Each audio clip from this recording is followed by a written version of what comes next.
Praise the lord. Welcome to showers of blessing. దేవుని కృపలో భద్రపరచబడి నూతన దినంలో ప్రవేశించాం. ఈనాటి దేవుని వాగ్దానం, ఆయనకిష్టులైన మనుషులకు భూమి మీద సమాధానము కలుగునుగాక. On earth peace among those with whom he is pleased. లూకా సువార్త 2:14. Praise God. ఈ నూతన దినములో దేవుడు మీ కొరకు సిద్ధపరిచిన ప్రతి దీవెన ఆకాశపు వాకిళ్లు విప్పి మీ మీద కృంభరించునుగాక. మరి ఒక నూతన దినాన్ని ఆరంభిస్తున్న నేపథ్యంలో ప్రేమ కలిగిన వాగ్దానము ద్వారా దేవుడు మనల్ని దర్శిస్తూ ఉన్నాడు. దేవుని ఇష్టానికి లోబడిన వారికి భూమి మీద నిశ్చయమైన సమాధానం, అంటే శాంతితో నిండిన జీవితం. ఈ లోకం వెతుకుతున్నదే శాంతి. ప్రతి ఒక్కరూ మన కాలంలో కోరుకునేది ఒకే మాట: నెమ్మది, శాంతి. మనసుకు శాంతి, కుటుంబంలో శాంతి, దేశాలకు శాంతి, మన సంబంధ బాంధవ్యాలలో శాంతి.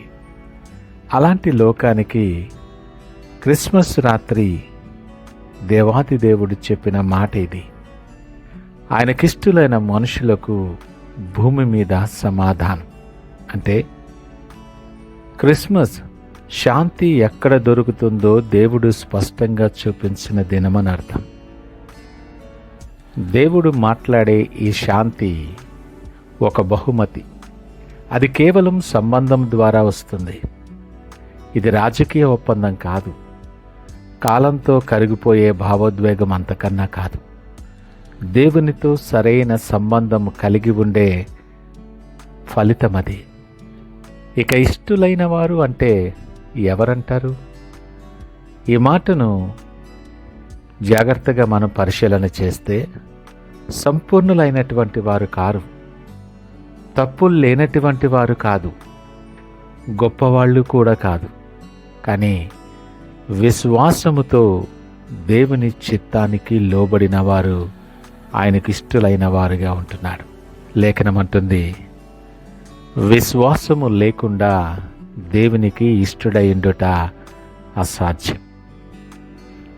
పౌలు భక్తుడు అందుకే రోమీలకు రాస్తూ, విశ్వాస మూలమున మనము నీతిమంతులముగా తీర్చబడి మన ప్రభు అయిన యేసు క్రీస్తు ద్వారా దేవునితో సమాధానము కలిగి ఉందుము అన్న మాట మాట్లాడతాడు.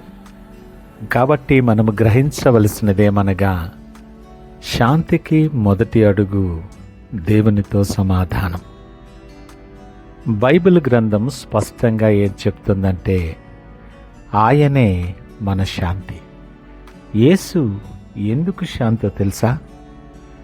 దేవునితో తెగిన మన సంబంధాన్ని మరలా కుదిర్చాడు ఆయన. పాప అపరాధ భారాన్ని ఆయనే తొలగించాడు. మనకున్న భయాన్నన్నిటినీ తీసివేసి ప్రేమతో దాన్ని భర్తీ చేశాడు. మరణ భయాన్ని జీవ ఆశతో మార్చాడు ఆయన. మన హృదయంలో దేవుని సన్నిధిని నిలిపే ఉంచాడు. అందుకే శాంతి ఒక పరిస్థితి కాదు సుమా, అదొక వ్యక్తిగా చూడాలి. ఈ శాంతి అందరికీ ప్రకటించబడింది, కానీ అది స్వీకరించిన వారికే అనుభవపూర్వకముగా తెలుసుకోవటం సాధ్యమవుతుంది. ఈ శాంతి అన్న పదానికి బైబిల్లో షాలోం అని వ్రాయబడింది. దాని అర్థం కేవలం గొడవలు లేకపోవడం కాదు. షాలోం అంటే అంతరంగంగా కలిగి ఉండే శాంతి. దేవుని సమక్షము యొక్క భరోసా మన జీవితంలో ఉండటం, మన ప్రతి పరిస్థితులలో స్థిరత్వం ఉండటం. అంత మాత్రమే కాదు, మనకున్న ప్రతి భయాన్ని జయించే ధైర్యము కలిగి ఉండటం. విరిగిపోయిన సంబంధాలు, విరిగిపోయిన సమస్తాన్ని మళ్ళీ కుదిర్చేటటువంటి శక్తి ఈ శాంతి. క్రీస్తు యొక్క శాంతి మన పరిస్థితులను కాదు, మన మనస్సును కాపాడుతుంది. ఈ మాటలు వింటున్న ప్రియ దేవుని జనాంగమా, ఈ క్రిస్మస్ సీజన్లో మనల్ని మనమే ప్రశ్నించుకోవటానికి మనల్ని ప్రోత్సహిస్తూ అడిగే ప్రశ్నలేమో తెలుసా? మొదటిది, నా శాంతి పరిస్థితులపైన లేక క్రీస్తు పైన ఉన్నదా? ఎలాంటి ఆత్మీయ జీవితం నాది? నేను దేవుని ఇష్టానికి లోబడి జీవిస్తున్నానా లేదా నా స్వబుద్ధిని ఆధారము చేసుకుని జీవిస్తూ ఉన్నానా? నా హృదయం కలవరపాటుతో నిండి ఉందా? దేవుడు ప్రశ్నిస్తూ ఉన్నాడు. నీవు నా ఇష్టానుసారముగా నడిస్తే, నా ఇష్టములో నీవు నడిస్తే నేను అనుగ్రహించే శాంతి నీకు స్వంతమని మాట్లాడుతున్నాడు.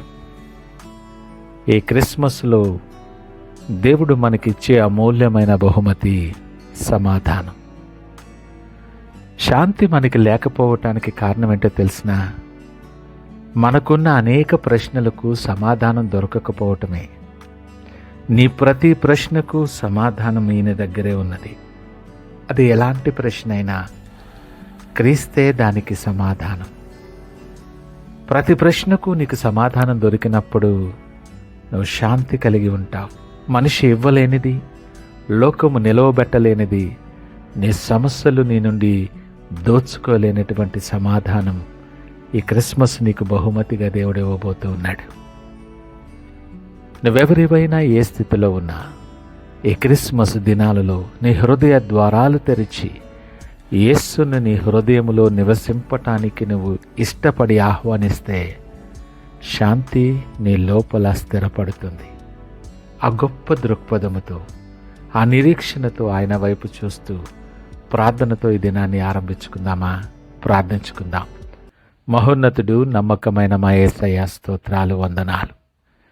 ఈ ఉదయకాలం మాతో మీరు మాట్లాడారు, మీకు వందనాలు. నా ప్రతి ప్రశ్నకు సమాధానం మీ దగ్గరే ఉన్నది. నెమ్మది లేని, శాంతి లేని నా జీవితంలో నీ శాంతి నా హృదయంలో మీరు నింపమని ప్రార్థన చేస్తున్నాను. నీకిష్టమైన జీవితాన్ని గడపటానికి నన్ను సిద్ధపరిచి నడిపించమని ఇదిగో నా చేతిని మీ చేతులకు అప్పగిస్తున్నాను. మీ కొరకు యోగ్యమైన పాత్రగా, అనేక మందికి దీవెనకరముగా, మీకు ఇష్టడైన బిడ్డగా నేను జీవించటానికి నన్ను సిద్ధపరిచి బలపరిచి నడిపించమని సకల మహిమ, ఘనత, ప్రభావాలు మీకే ఆరోపిస్తూ యేసు పరిశుద్ధ నామమున అడుగుచున్నాము తండ్రి. ఆమేన్. God bless you.